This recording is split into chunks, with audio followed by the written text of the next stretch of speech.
চার সাথে খাওয়ার জন্য 1 কাপ আটার সাথে 2 চামচ বেসন মিশিয়ে বাড়িতেই বানিয়ে নিন একেবারে দোকানের মতো খাস্তা মুচমুচে চটপটা স্বাদের এই নিমকিগুলো।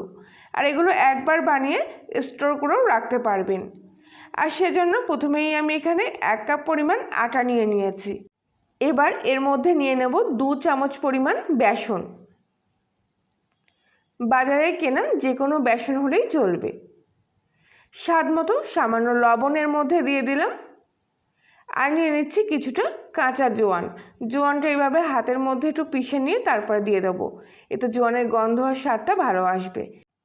কয়েকটা গোটা সাদা জিরাও এর মধ্যে দিয়ে খুব ভালো করে সব কিছু একসঙ্গে শুকনো অবস্থায় এইভাবে মিশিয়ে নিচ্ছি। আর এই নিমকিগুলো তৈরি করার জন্য কোনো বেকিং সোডা বেকিং পাউডারের প্রয়োজন হবে না। এবার সামান্য 2 চামচ পরিমাণ সাদা তেল এর মধ্যে দিয়ে খুব ভালো করে বাকি উপকরণগুলো তেলের সাথে এইভাবে মিশিয়ে নেব। সামান্য তেল দিয়ে মাখা হয়েছে, তাই এই মিশ্রণটা কিন্তু এরকম ঝুরঝুরেই থাকবে। এবার অল্প অল্প করে জল দিয়ে আটাটা এখানে মেখে নেব। একবারে বেশি জল দিলে পরে খামিটা কিন্তু নরম হয়ে যেতে পারে, তাই এইভাবে অল্প অল্প করে জল দিচ্ছি আর মেখে নিচ্ছি। প্রথম অবস্থায় এটা এইভাবে মেখে নেওয়ার পর এর মধ্যে 2 চামচ পরিমাণ সাদা তেল সবশেষে দিয়ে আরেকবার খুব ভালো করে মেখে নিতে হবে। তাহলে এই খামিটা পরবর্তীকালে আর শক্ত হয়ে যাবে না। ঠিক এরকম নরম করেই এটা মাখতে হবে। এবার ঢাকা দিয়ে কিছুক্ষণের জন্য এটা রেস্টে রেখে দেবো। আর ততক্ষণে নিমকির জন্য চটপটা মশলাটা এখানে বানিয়ে নেব। তার জন্য 2টো কারি পাতা তেলের মধ্যে এইভাবে ভেজে নিচ্ছি। তবে কারি পাতার কালারটা একদম কিন্তু কালো হয়ে গেলে চলবে না, এরকম সবুজ থাকাকালীনই এগুলো তেল থেকে ছেঁকে নিয়ে এইভাবে তুলে নিতে হবে। এবার অন্য একটা বাটির মধ্যে ঢেলে নিয়ে একটু ঠান্ডা হয়ে গেলে কারি পাতাগুলোকে হাত দিয়ে এইভাবে গুঁড়ো করে নিচ্ছি। এবার এর মধ্যে সামান্য বিট লবণ, অল্প একটু হলুদ গুঁড়ো, সামান্য একটু লঙ্কার গুঁড়ো আর 1 চামচ মতো ম্যাগি মশলা দিয়ে খুব ভালো করে এই মিশ্রণটা মিশিয়ে মশলাটা আমি এখানে তৈরি করে নিয়েছি। তবে আপনারা চাইলে আপনাদের পছন্দ মতো অন্য মশলা এর মধ্যে ব্যবহার করতে পারেন।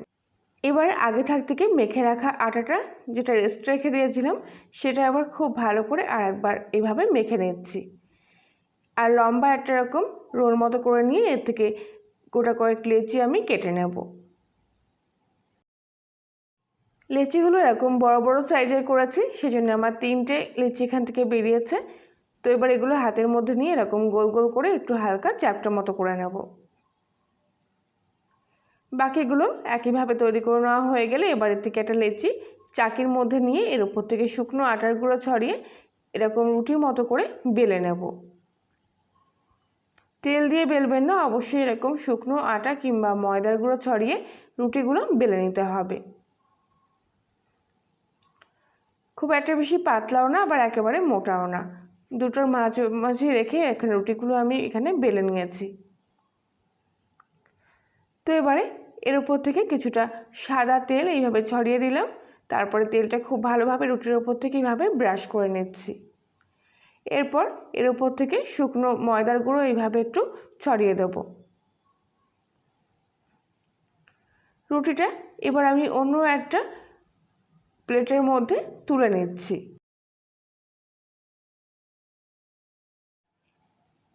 এবারে বাকি যে লেচিগুলো ছিল সেগুলো আমি একইভাবে এরকম রুটির মতো করে বেলে নেব। আর এর ওপর থেকে আবারও কিছুটা সাদা তেল এইভাবে ব্রাশ করে নিয়ে ওপর থেকে শুকনো ময়দাগুলো ছড়িয়ে আগে থেকে যে রুটিটা আমি বেলে নিয়েছিলাম সেই রুটির ওপরে আবার এইভাবে পরপর পাতিয়ে দেব। ময়দার গুঁড়োটা ছড়িয়ে দেওয়ার দরকার নেই, এইভাবে একটু ভালো করে এর ওপর থেকে এইভাবে মাখিয়ে নিলেই হয়ে যাবে। তো এই রুটিটাও আমি এর ওপরে এইভাবে বসিয়ে দিলাম। আর বাকি রুটিটা শুধু প্লেন বেলে নিয়ে তারপর এর ওপর থেকে দিয়ে দিলে হয়ে যাবে, ওটার ওপরে আর তেল আর ময়দার গুঁড়ো ছড়ানোর প্রয়োজন নেই। এবার 3টে রুটি পরপর এইভাবে সাজিয়ে নিয়ে প্লেট থেকে তুলে নিয়ে আবার আমি চাকির মধ্যে নিয়ে নিলাম। তো ছোটো বড়ো তো একটু বেলা হতেই পারে, সেই জন্য এগুলো একটু সমান করে নিয়ে তারপর আর একবার খুব ভালো করে এইভাবে বেলে নিচ্ছি। এর ফলে রুটিগুলো খুব ভালোভাবে একটার সঙ্গে অন্যটা জয়েন্ট হয়ে যাবে। এবার এরকম একটা ছিপি দিয়ে রুটির এক সাইড থেকে এরকম অল্প অল্প করে একটু করে অংশ আমি কেটে নেব। আর দেখুন এগুলো কিন্তু দেখতে কাজুর মতো হচ্ছে। কাজু বিস্কুট তো আপনারা অনেকেই বানিয়ে প্রায় খেয়েছেন, তবে এই কাজু নিমকিগুলো এইভাবে একবার বানিয়ে খেয়ে দেখুন।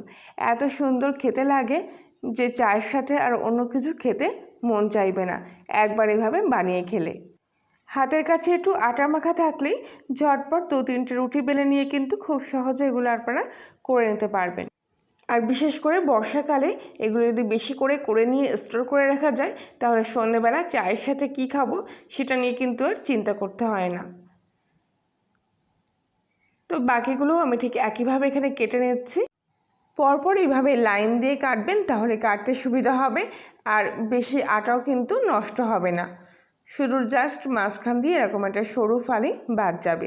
তবে এগুলো দিয়েও কিন্তু পরে আপনারা অন্যান্য ডিজাইনের নিমকি তৈরি করে নিতে পারবেন। বাকিগুলোও ঠিক একইভাবে এখানে আমি কেটে নিয়েছি। এবারে কড়াইতে কিছুটা সাদা তেল নিয়ে নিয়েছি, আর তেলটা এখানে বেশ ভালোই গরম হয়ে গেলে এর মধ্যে এক এক করে নিমকিগুলো এর মধ্যে দিয়ে দেবো।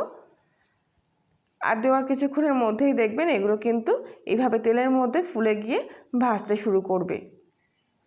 গ্যাসের ফ্লেমটা লো টু মিডিয়াম আঁচে রেখে এগুলো আমি ভেজে নেব। তাহলে খুব সুন্দরভাবে লেয়ারগুলো খুলেও আসবে আর ভিতর থেকে ভাজাও হবে। দেখুন কত সুন্দর কিন্তু এগুলো ফুলে উঠেছে আর তেলের ওপর এইভাবে ভাজতে শুরু করেছে। তবে এইভাবে কিন্তু অনবরত নাড়াচাড়া করতে হবে, নইলে একটা পিঠ কালার চলে আসবে আর একটা পিঠ কিন্তু এরকম সাদাই থেকে যাবে। ভেতরে অতগুলো লেয়ার আছে বলে কিন্তু এগুলো খুব সুন্দরভাবে এরকম ফুলে উঠছে। আশা করছি আজকের রেসিপিটি সম্পূর্ণ দেখার পর আপনাদের ভালো লেগে থাকবে। ভালো লাগলে প্লিজ লাইক শেয়ার কমেন্ট করে জানাবেন। আর এই নিমকিগুলোরও ভাজার একটা সুন্দর কালার চলে এসছে। এবার আমি এগুলো তেল থেকে ছেঁকে নিয়ে অন্য একটা প্লেটের মধ্যে তুলে নিলাম। আর বাকিগুলো ঠিক একইভাবে এখানে ভেজে নেব। এগুলো ভাজতে খুব একটা বেশি সময় লাগে না, যেহেতু একদমই পাতলা পাতলা, তাই তেলে দেওয়ার সঙ্গে সঙ্গে কিন্তু 2-1 মিনিটের মধ্যে কালার চলে আসে আর খাস্তা ভাবটাও চলে আসে। রোজকার মতো আবারও বলছি, আপনি যদি কলিনের রান্নাঘর চ্যানেলটিতে নতুন হয়ে থাকেন তাহলে প্লিজ একটি সাবস্ক্রাইব করে দেবেন। বাকিগুলো আমি ঠিক একইভাবে এখানে ভেজে নিয়েছি। ভাজার পর এগুলো আমি প্লেটের মধ্যে সবকটা একসঙ্গে তুলে নিয়ে এরপর এর মধ্যে চটপটার মশলাটা দিয়ে দিচ্ছি, দিয়ে খুব ভালো করে এইভাবে মাখিয়ে নিচ্ছি। আর কারি পাতার গন্ধ এবং স্বাদটা এই নিমকিগুলোর মধ্যে কিন্তু ভীষণ ভালো আসে, তাই অবশ্যই চেষ্টা করবেন সামান্য একটু কারি পাতা ভেজে এর মধ্যে দেওয়ার জন্য। আর দেখুন মশলাটা মেশানোর পরে কালারটাও কিন্তু কত সুন্দর এসছে। তবে এখানে আমি মশলার মাত্রাটা কিন্তু একদমই কম ব্যবহার করেছি, আপনারা চাইলে আর একটু বেশি করে মশলাও কিন্তু এর মধ্যে দিতে পারেন। চায়ের প্লেটে এরকম গোটা কয়েক নিমকি থাকলে আর কিছুই লাগবে না, যেমন খেতে তেমনি কিন্তু দেখতেও সুন্দর। এখান থেকে গোটা কয়েক নিমকি আমি ভেঙে নিয়ে দেখাচ্ছি, দেখুন কত সুন্দর হয়েছে। এই লেয়ারগুলো থাকার ফলে এইভাবে একটু হালকা চাপ দিলেই দেখুন প্রত্যেকটা লেয়ার কিন্তু এইভাবে খুলে যাচ্ছে। তাহলে বন্ধুরা আজকের রেসিপিটি এই পর্যন্তই। আবার দেখা হচ্ছে অন্য একদিন। সবাই ভালো থাকবেন, সুস্থ থাকবেন।